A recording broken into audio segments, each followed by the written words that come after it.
Assalamualaikum warahmatullahi wabarakatuh. Kembali lagi si Sejarawan Channel yang membahas kisah para pahlawan nasional. Kali ini saya akan melanjutkan kisah dari Kiai Haji Ahmad Dahlan, yaitu Muhammadiyah berkembang. Perserikatan Muhammadiyah terus berkembang. Sejak tahun 1921, cabang Muhammadiyah tidak hanya di Pulau Jawa, tetapi juga tumbuh di daerah-daerah lain, seperti di Sumatera dan Sulawesi. Muhammadiyah juga mendapat dukungan keuangan dari para pengusaha kota gede, Kalawijan atau Surakarta, Kudus, Pekalongan, dan pengusaha di kota lain. Kiai Haji Ahmad Dahlan selalu berusaha merangkul umat Islam dengan penuh jiwa kekeluargaan. Muhammadiyah menganggap semua orang Indonesia yang beragama Islam itu adalah saudara, meskipun mereka berada di organisasi lain, seperti di Budi Utomo dan Serikat Islam. Pada waktu itu masih ada umat Islam yang belum sepenuhnya menjalankan atau mengamalkan ajaran Islam, seperti kaum pekerja kereta api yang diajari bersolat oleh Kiai Haji Ahmad Dahlan. Mereka itu menjadi kewajiban Muhammadiyah. Muhammadiyah juga beramal untuk memperkuat perjuangan kebangsaan menuju kemerdekaan Indonesia. Selain itu, Muhammadiyah kerjasama dengan organisasi politik kebangsaan. Banyak pemimpin Muhammadiyah yang menjadi anggota Budi Utomo dan Serikat Islam. Kiai Haji Ahmad Dahlan dan muridnya Kiai Haji Fahrudin juga aktif dalam gerakan nasional, terutama di bidang pembinaan watak beragama. Perserikatan Muhammadiyah memang luar biasa. Dalam waktu singkat sudah banyak anggota tersebar di berbagai penjuru tanah air. Masyarakat Islam memang sudah lama nanti lahirnya organisasi Islam seperti Muhammadiyah itu. Seorang ahli kebangsaan Belanda, Dr. J.M. Luther, mengatakan bahwa Muhammadiyah adalah organisasi dengan asas reformisme keagamaan yang paling terkemuka. Reformisme itu artinya pembaruan. Muhammadiyah juga perkumpulan yang besar. Tiap kongres atau pertemuan tahunan, Muhammadiyah selalu dilaksanakan dengan meriah, dikunjungi oleh banyak anggota dan masyarakat penggembiranya. Kongres Muhammadiyah lebih ramai daripada kongres organisasi lainnya seperti PNI, PNI Baru, dan Parindra pada awal tahun 1930-an. Kegiatan Muhammadiyah tidak hanya berhenti pada dakwah keagamaan, tetapi meluas ke bidang sosial ekonomi lainnya. Muhammadiyah juga membangun politik dan rumah sakit, pendiri panti asuhan dan anak yatim, dan perawatan bagi para jompo.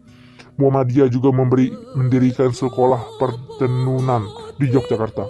Muhammadiyah juga dapat berkembang karena mengikuti pola kerja Kiai Haji Ahmad Dahlan, yaitu sabar dan hati-hati, tetapi ulet dan tidak kenal putus asa. Apa yang belum berhasil pada hari ini akan dilanjutkan pada hari esok. Muhammadiyah juga bergerak di bidang pendidikan, kewanitaan, kepanduan, perekonomian, penerbitan, perpustakaan, kewartawanan, dan lain-lain.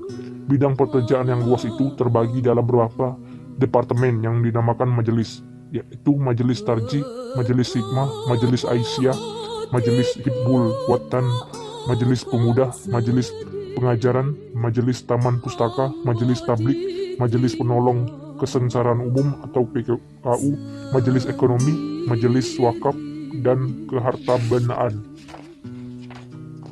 Muhammadiyah sejak berdiri bertujuan untuk menjunjung tinggi agama Islam yang dirumuskan sebagai berikut. 1. Mengembalikan dasar kepercayaan umat kepada tuntunan Al-Quran dan Hadis. 2. Menafsirkan ajaran Islam secara modern. 3. Mengamalkan ajaran Islam dalam amal perbuatan yang berguna bagi masyarakat. 4. Memperbarui sistem pendidikan Islam secara modern sesuai dengan kehendak dan kemajuan zaman. 5. Mengintegrasikan ajaran Islam ke dalam serta mengiatkan usaha dakwah keluar. 6. Membebaskan manusia dari ikatan tradisionalisme, konservatisme, taklidisme, dan formalisme yang membelenggu hidup dan kehidupan masyarakat Islam. 7. Menegakkan hidup dan kehidupan menurut tuntunan agama.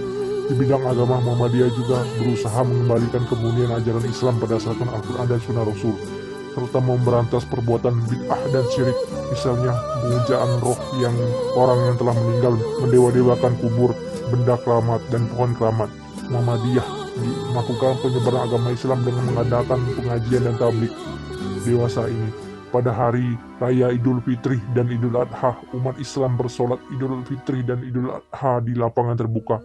Pemandangan serupa itu lazim kita jumpai di Indonesia, tetapi sebelum tahun 1925 tidak ada umat Islam sholat Idul Fitri dan Idul Adha di lama.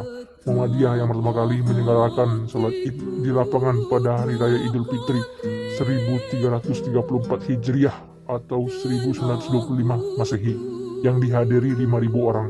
Kemudian sholat Idul Adha tahun itu juga diadakan di lapangan. Pada zaman Rasulullah, sholat Id selalu diadakan di lapangan atau sakra yang terletak 300 meter dari Masjid Nabi. Setiap orang laki-laki diwajibkan hadir untuk sholat Id di lapangan. Bahkan kaum ibu-ibu yang sedang haid pun dianjurkan datang di lapangan meskipun tidak untuk bersolat. Di Indonesia, sholat Id di lapangan terbuka dipelopori oleh Muhammadiyah. Pada zaman penjajahan Belanda, perjuangan itu tidak mudah. Sholat di lapangan terbuka pada hari raya Idul Fitri dan Idul Adha lebih baik dan lebih banyak manfaatnya. Masjid atau surah biasanya sempit, sedangkan di lapangan terbuka banyak menampung umat. Lagi pula, berkumpulnya jamaah dalam jumlah ribuan di lapangan ataupun waktu berangkat dan pulang secara berbondong-bondong di lapangan membawa pengaruh besar. Siar keagamaan tampak lebih cemerlang. Sebaliknya, para pembesar pemerintah penjajahan justru merasa kecil dan kecut hatinya melihat para jamaah bersembahyang di lapangan. Dengan berbagai cara mereka mencoba merintangi, misalnya dengan dahly mengganggu keamanan dan ketertiban umum. Pemerintah Belanda mula-mula mencoba melarang, tetapi karena tidak berhasil mereka mempersukar dengan syarat harus mengajukan izin dahulu. Namun Muhammadiyah tidak gentar dan tidak mau mundur. Dalam Kongres ke-15 di Surabaya tahun 1926, Muhammadiyah tetap memutuskan sholat di lapangan terbuka. Selanjutnya pada tahun 1934 diputuskan Muhammadiyah tidak mau izin dan cukup hanya dengan memberitahu saja kepada kepolisian. Sebaliknya, pemerintah Belanda tetap mempersulit Muhammadiyah. Mereka pernah menghalangi dan membuarkan para jamaah karena belum ada izin. Para pengurus Muhammadiyah ditahan dan ditanya dan diinterogasi oleh kepolisian, tetapi Muhammadiyah tidak mau mundur. Akhirnya pemerintah kolonial Belanda kewalahan dan tidak bisa lagi berbuat apa-apa.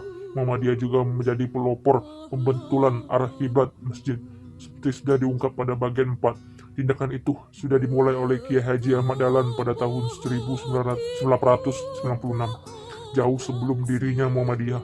Muhammadiyah juga menjadi pelopor penentuan salat memulai ibadah puasa atau Ramadan dan datangnya Idul Fitri melalui perhitungan hisab. Kiai Haji Ahmad Dahlan memang giat mempelajari ilmu falak, sholat fardu, imsak, dan berbuka puasa, serta penentuan salat saat memasuki puasa dan lebaran dapat diukur lebih aksak dan tepat. Perhitungan hisab mempunyai landasan kuat. Sebelumnya penentuan puasa dan Idul Fitri hanya berdasarkan pada ruqyat. Sebenarnya Muhammadiyah tidak menolak ruqyat. Pada tahun 1931 Muhammadiyah membuat keputusan berpuasa dan Idul Fitri itu dengan ruqyat dan tidak berhalangan dengan hisab. Selama beberapa waktu Muhammadiyah mendapat tanda tangan karena masalah hisab ini. Tetapi kemudian makin banyak yang condong pada hisab. Bahkan persis dengan dan Al-Israt juga menggunakan hisab. Kiai Haji Ahmad Dahlan amat teguh dalam melaksanakan perhitungan hisab. Dahulu sudah menjadi adat kebiasaan Kesultanan Yogyakarta pada hari raya Idul Fitri dirayakan bersama atau bertepatan waktunya dengan lebaran gelebengan.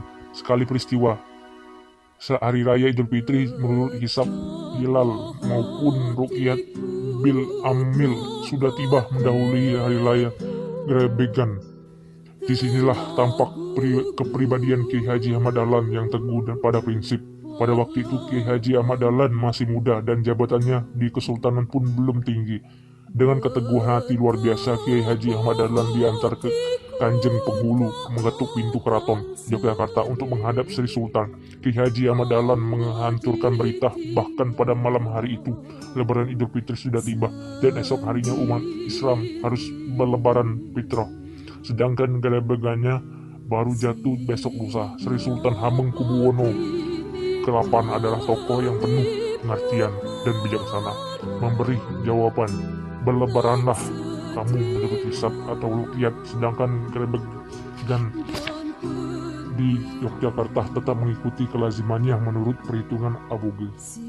Muhammadiyah mendirikan masjid atau musola khusus bagi wanita di Kauman, Yogyakarta pada tahun 1922. Kemudian atas prakarsa Kiai Haji Ghazali Tusi, Haji Muhammad Amir Madrosi, dan Wirasasmita di Garut pada tahun 1925 berdiri musola wanita bernama Musola Aisyah.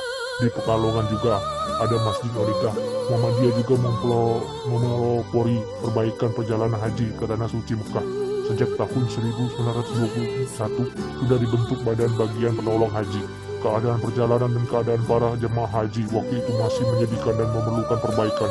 Pada tahun 1924, Fahrudin berangkat menunaikan ibadah haji, sekalian membawa tugas mengadakan penyelidikan perihal para jemaah haji waktu itu. Waktu itu Haji Fahrudin sudah melihat sendiri keadaan jemaah haji yang serba tidak memuaskan.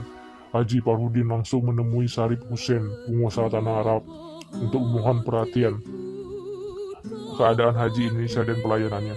Pada tahun 1926, Haji Sudjak, kakak Haji Fahrudin, berangkat ke Tanah Suci Mekah sambil menyelidiki perjalanan haji Indonesia.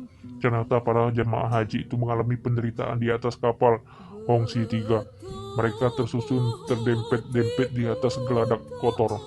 Mereka membayar tiket kapal 185 golden, suatu jumlah yang besar. Sapi atau lembu yang diangkutnya malahan mendapat perlakuan lebih baik karena hewan itu harus dijaga tetap segar supaya dapat dijual dengan harga tinggi di tanah Arab. Di tanah Arab, para jemaah ada kalanya diterima oleh Syekh yang hatiku takkan rindu dalam kamar hampir telah gugur